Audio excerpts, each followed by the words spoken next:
آج کل کی عورتیں تو سر سے لے کر پیر تک کے سنگھار میں ڈوب کر کے نکلتی ہیں. اسلام نے سنگھار کو منع نہیں کیا ہے، لیکن سنگھار صرف اپنے شوہر کے لیے، سنگھار صرف شوہر کے لیے ہے اور کسی کے لیے سنگھار نہیں ہے. لیکن آج شوہر کے لیے سنگھار نہیں کیا جاتا، بازار کے لیے سنگھار، فلموں کے ہال جانے تک کے لیے سنگھار، ولیموں میں جانے کے لیے سنگھار.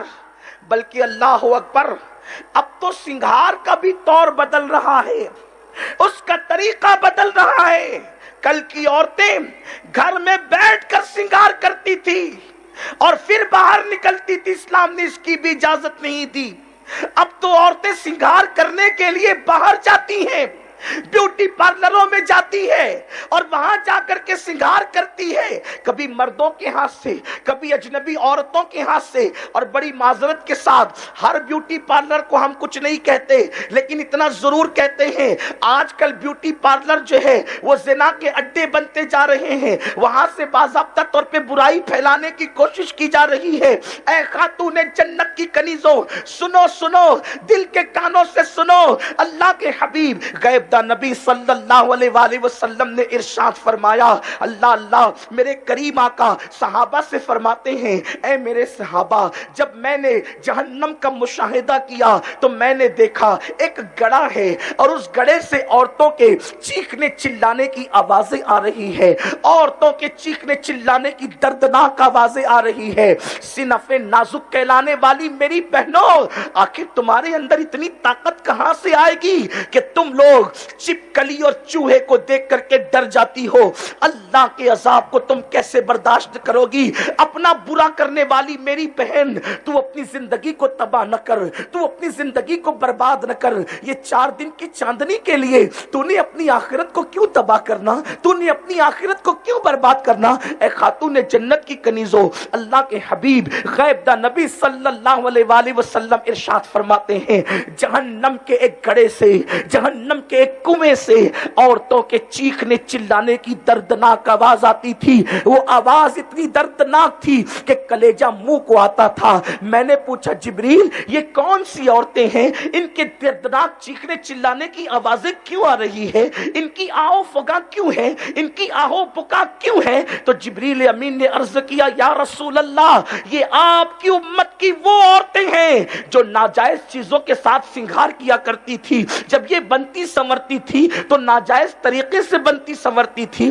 ناجائز چیزوں کا استعمال بننے سنورنے میں کرتی تھی، اس لیے آج ان پر یہ عذاب کیا جا رہا ہے. آپ سے میں پوچھنا چاہتا ہوں، گھنٹے 2 گھنٹوں کے حسن کے لیے یا کسی کی تعریف کے لیے بولو میری بہنوں، تم ولیمے میں اسی لیے سنور کر کے جاتی ہو نا، تم شادیوں میں اسی لیے بن کر جاتی ہو نا کہ تمہاری سہیلیاں، رشتہ دار، تمہاری جو ہے وہ تعلقات کی خواتین دیکھ کر کہے دیکھو فلاں کی بہن کتنی اچھی لگ رہی ہے، دیکھو فلاں کی بیوی بالکل ہیروئن کی طرح لگ رہی ہے. میرے آقا صلی اللہ علیہ وسلم کی کنیزوں، میرے نزدیک اس دور میں اگر سب سے بڑی گالی کوئی ہے تو وہ کسی عورت کو ہیروئن کہنا گالی ہے. اس کی وجہ یہ ہے، ہیروئن کا مطلب زنا کرنے والی، ہیروئن کا مطلب ناچنے والی، ہیروئن کا مطلب جسم کو بیچنے والی. حیرت کی بات یہ ہے اگر کوئی کسی کو کہہ دے کہ تو جسم فروش ہے تو وہ اس سے لڑنے کے لیے، مارنے کے لیے تیار ہو جائے. اے خاتون جنت کی کنیزوں، جب کوئی تمہیں ہیروئن کہتا ہے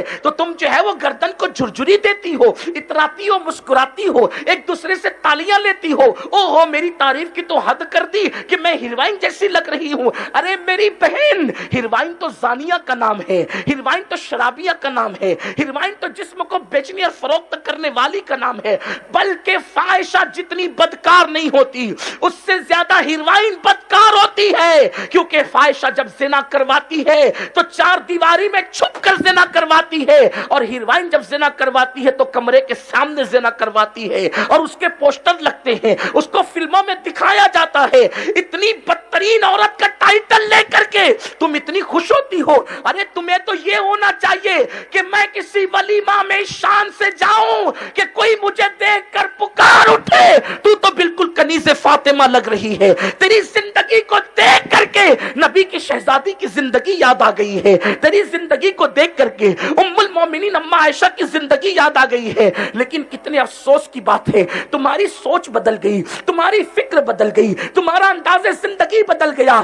اے خاتون جنت کی کنیزوں، دو جملوں کا خراج وصول کرنے کے لیے جب تمہیں اتنے دردناک عذاب میں مبتلا کیا جائے گا، اللہ کے حبیب فرماتے ہیں تھوڑا اپنے آپ پہ رحم تو کرو۔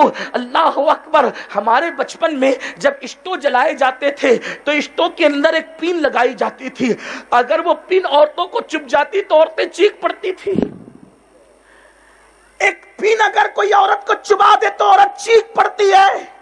اللہ کے حبیب صلی اللہ علیہ وآلہ وسلم فرماتے ہیں جب کوئی عورت اس لیے بن سمر کر اپنے گھر سے نکلتی ہے کہ مرد دیکھ کر کے اس کے فتنے میں مبتلا ہو جائے، ایسی عورتوں کی چمڑی کو قیامت کے دن آگ کی کینچی سے کاٹا جائے گا، جہنم کی آگ کی بنی ہوئی کینچی سے کاٹا جائے گا۔ میری بہنوں تمہیں کیا ہو گیا ہے؟ تم سیریل دیکھ کر، فلمیں دیکھ کر، دنیا کی فیشن میں مبتلا ہو کر کے تم نے اپنے آپ کو اللہ کے عذاب کے حوالے کر دیا۔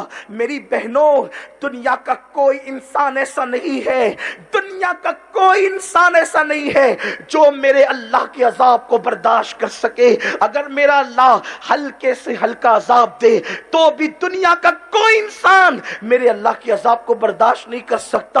اپنے کروڑوں گناہ، اپنے لاکھوں گناہ، اپنے ہزاروں گناہ جو تم کر رہے ہو، اس کا انجام تو دیکھو۔ قرآن کہتا ہے وَإِنَّ الْفُجَّارَ لَفِي جَحِيمٍ، جہنم ہے ان لوگوں کے لیے جنہوں نے گناہ کیے۔ یہاں ایک بات میں آپ سے کرنا چاہتا ہوں، اگر برا لگے تو مجھے معاف کرنا، آپ ایسی نہیں ہے، لیکن صرف میں دنیا کا سروے پیش کر رہا ہوں۔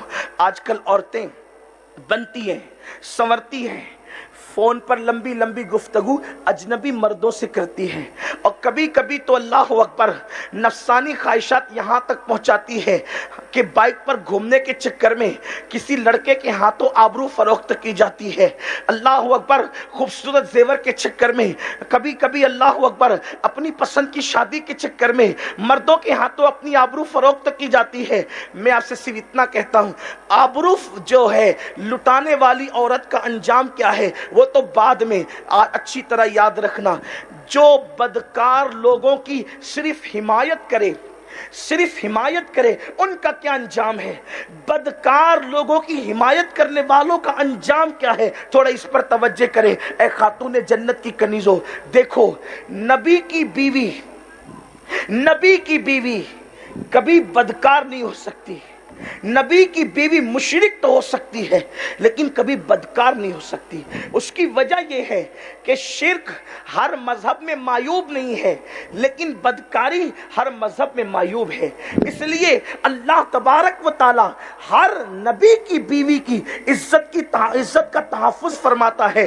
بلکہ زلیخا جو ہے وہ عزیز مصر کے نکاح میں پہنچی تو اللہ نے عزیز مصر سے وہ طاقت ہی سلب کر لی کہ وہ ازدواجی زندگی گزار سکے۔ تو اللہ رب العزت نے نکاح میں پہنچنے کے باوجود، اس لیے کہ وہ جناب یوسف کی بیوی بننے والی تھی، حضرت زلیخا کی آبرو کی یوں حفاظت فرمائی۔ لیکن اللہ اکبر، اندازہ کریں، نبی کی بیوی کو اتنا تحفظ فراہم کیا جاتا ہے کہ نبی کے نکاح میں آنے سے قبل بھی ازواج مطہرات جو ہے وہ شیطانی خوابوں سے محفوظ رہتی ہیں۔ اتنا تحفظ ان کو دیا جاتا ہے نکاح میں آنے سے پہلے بھی۔ اللہ اکبر، اب اندازہ کریں جناب لوط علیہ السلام کا دور، اللہ بدکاری، لوگ بدکاری کرتے تھے، بدفعلی کرتے تھے۔ جناب لوط علیہ السلام نے فرمایا بدفعلی بدکاری مت کرو ورنہ تم پہ اللہ کا عذاب آئے گا۔ اس کے بعد قوم نے کہا لوط تو بڑا پارسا بنتا ہے، یاد رکھ ہم تجھے بستی سے نکال دیں گے،